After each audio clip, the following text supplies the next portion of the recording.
Allah Subhanahu wa taala telah berfirman, qala Allah taala fatalaqqa Adamu min rabbih kalimatin fataba alaih. Ini di dalam memperkuat hadis ini juga sebagai ulama ahli tafsir menukil firman Allah Subhanahu wa taala.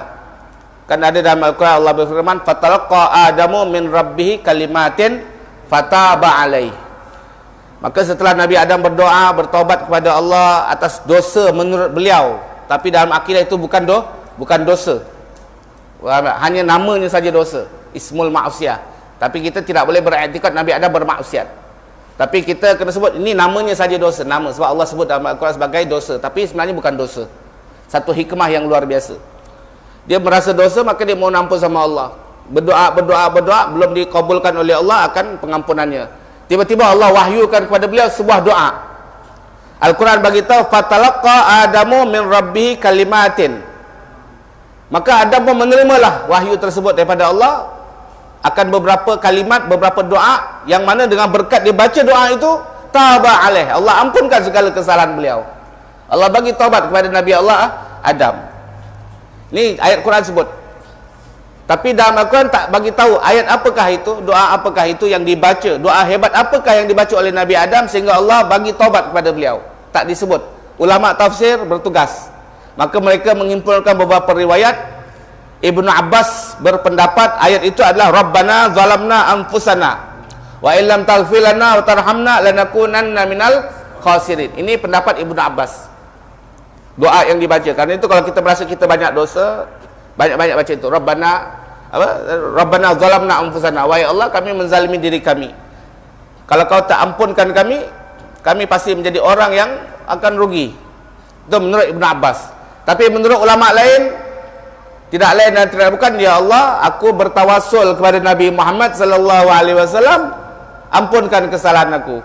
Ini menurut sebagai ulama. Ayat ini yang Allah SWT wahyukan kepada Nabi Adam supaya bertawassul kepada Sayyidina Rasulullah sallallahu alaihi wa alihi wasallam. Okey.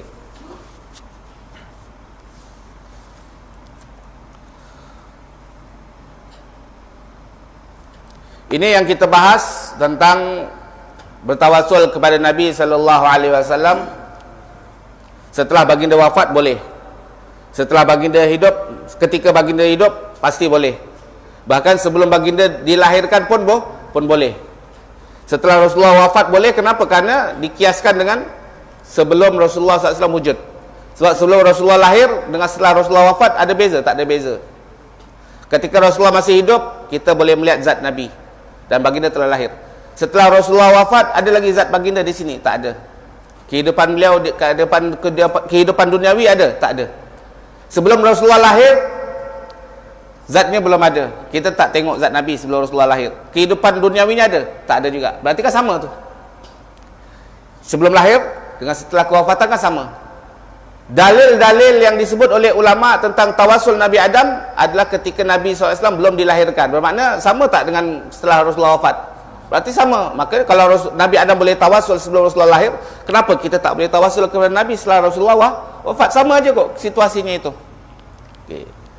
Dalil lain mengatakan bahawasanya boleh bertawassul kepada Nabi sallallahu alaihi wasallam sebelum Rasulullah dilahirkan oleh Allah adalah firman Allah Subhanahu wa taala, walamma ja'ahum kitabun min indillah. Ini dengar ayat Quran supaya kita tahu, ulama-ulama kita ajar kita tawassul bukan main asal cakap. Ada dalil Quran, ada dalil hadis, ada sejarah ulama-ulama kita. Walamma ja'ahum kitabun min indillahi musaddiqan lima ma'ahum wa kanu min qablu yastaftihuna 'alal ladzina kafaru falamma ja'ahum ma 'arafu kafaru bihi fala'natullahi 'alal kafirin. Surah Al-Baqarah ayat 89. Apa terjemahan dia? Allah SWT ceritakan tentang orang-orang Yahudi. Ketika mana telah datang kepada orang Yahudi sebuah kitab dari sisi Allah Subhanahu wa taala. Kitab apa yang datang kepada orang Yahudi? Kitab Al-Quran. Dalam Al-Quran ni ceritalah. Yang mana kitab Al-Quran ini musaddiqan lima ma'ahum. Kitab Al-Quran ini membenarkan segala apa yang ada bersama orang Yahudi. Orang Yahudi dapat kitab apa? Taurat dan Zabur. Taurat dan Zabur. Injil tu orang Kristian. Al-Quran ini kitab yang datang kepada mereka membenarkan apa kitab yang ada pada mereka. Quran mengatakan Zabur sesat tak? Tidak. Quran mengatakan Taurat itu sesat tak? Tidak. Quran mengakui kebenaran Taurat, Quran mengakui kebenaran Injil, Quran mengakui kebenaran Zabur dan kitab-kitab yang lain. Tapi Al-Quran bocorkan telah terjadi penyelewengan, telah terjadi pemalsuan di dalam kitab-kitab tersebut. Andai saja tidak ada penyelewengan, itu kitab yang betul, Al-Quran bagi tahu. Karena itu Allah bagi tahu, wahai orang Yahudi, ketika mana telah datang kepada kamu kitab Allah Al-Quran, yang mana kitab Al-Quran ini kitab yang membenarkan kitab yang ada bersama kamu. Sedangkan kamu dahulu, kata Allah, adalah mereka orang Yahudi sebelum datangnya Al-Quran, yakni sebelum datangnya Nabi Muhammad SAW, yastaftihuna 'alal ladzina kafaru. Orang-orang ahli kitab, orang-orang Yahudi meminta kemenangan, memohon kemenangan terhadap Allah atas orang-orang yang kafir. Falamma ja'ahum ma 'arafu, tetapi kata Allah, ketika mana telah datang kepada orang Yahudi akan kebenaran Rasulullah, akan datang Rasulullah kepada mereka, padahal mereka tahu Rasulullah adalah benda yang benar, kafaru bihim, mereka malah sebaliknya mengkufuri Rasulullah sallallahu alaihi wasallam. Maka laknat Allah ke atas orang yang kafir. Al-Imam Abu Naim atau Abu Nuaim di dalam kitab Dalailun Nubuwah daripada Tariq Atha' wad Dhahhak an Ibni Abbas radhiyallahu anhuma, daripada sahabat Abdullah bin Abbas, qala kanat yahudu bani Quraidah wan Nadir min qabli an yub'atha Muhammadun sallallahu alaihi wasallam yastaftihuna Allah yad'una Allah 'ala alladhina kafaru yaquluna Allahumma inna nastansiruka bihaqqin nabiyil ummi illa nasartana fayunsarun. Falamma ja'ahum ma 'arafu yuridu Muhammadan sallallahu alaihi wasallam wa lam yashukku fi kafaru bihi falihadzal athari turukun katsiratun. Okay. Kata Ibnu Abbas radhiyallahu anhu ketika beliau mentafsirkan ayat Quran ini, orang Yahudi Bani Quraidah dan orang Yahudi Bani Nadir, yaitu Yahudi-Yahudi yang tinggal dekat mana? Dekat Madinah. Yahudi Bani Quraidah, Yahudi Bani Nadir. Mereka dahulu sebelum Nabi SAW diutus oleh Allah Subhanahu Wa Taala, mereka selalu berperang lawan orang-orang Arab, Jazirah Arab, lawan orang Aus dan Khazraj dan lain-lain. Bila nak perang aja, maka mereka akan bertawasul kepada Allah, ya Allah bagi kami fatah, bagi kami pembukaan, bagi kami kemenangan dengan berkat Nabi Muhammad sallallahu alaihi wasallam. Allahumma inna nastansiruka, ini doa orang Yahudi. Ya Allah, ini Rasulullah belum lahir. Orang Yahudi Bani Nadir, Bani Quraidah, mereka telah lama duduk dekat mana? Dekat Madinah Al-Munawwarah yang masih bernama Yathrib. Konon-kononnya kerana mereka baca dalam kitab mereka akan muncul Nabi akhir zaman. Harapan mereka besar sekali. Nanti kalau Nabi akhir zaman dah lahir dan muncul, kami akan jadi pembelanya, kami akan jadi sahabatnya, kami akan jadi bala tentera dia, bersama-sama dia membela Islam. Tapi ternyata bila Rasulullah SAW datang dan mereka tengok atas bawah, mereka kenal sifat Nabi, inilah dia yang dimaksud dalam kitab Taurat, Zabur dan lain-lain, Nabi yang Allah janjikan. Tapi bila tanya orang apa? Orang Arab. Langsung mereka palingkan muka, tak jadi. Mana ada dalam Taurat sebut Muhammad? Tak ada. Dia kata, dia nafikan dah. Dia palsu. Mana ada dalam Zabur menyebut nama Muhammad? Tak ada. Kenapa? Karena hatinya dengki. Bukan orang kita, bukan orang Yahudi, tapi orang Arab. Padahal dulu kalau mereka berperang dengan musuh-musuh mereka, orang-orang kafir penyembah berhala, mereka sebelum berperang mereka akan doa, Allahumma inna nastansiruka, ya Allah kami mohon pertolonganmu, ya Allah dengan kemuliaan Nabiyil Ummi, melainkan kau tolonglah kami ya Allah. Apa natijahnya kata Allah? Mereka menang karena bertawasul kepada Rasulullah sallallahu alaihi wasallam. Padahal Rasulullah belum wujud lagi, belum lahir lagi.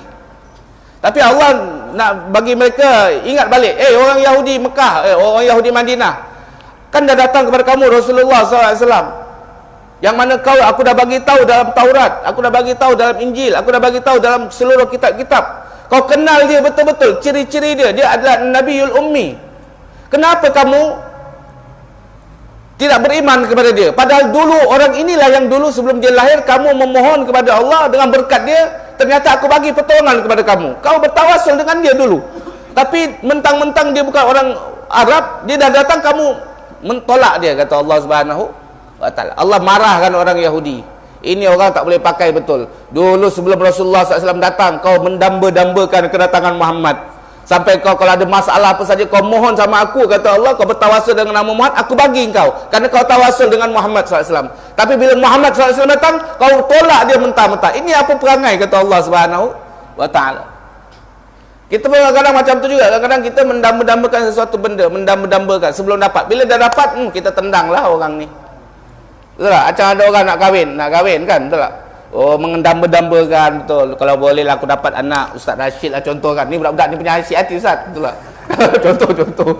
Kalau lah boleh aku dapat anak Ustaz Rashid ni, tak tahu yang mana satu ni. Betul tak? Betul tak? Contoh. Jangan marah Ustaz bergurau. Kalau lah aku dapat anak Ustaz Rashid, betul tak? Alangkah baiknya. Mendamba-dambakan sangat. Bila dah kahwin, tak dihapikkan anak orang. Ni apa benda perangai ni? Perangai Yahudi ni. Na'udzubillah min zalik.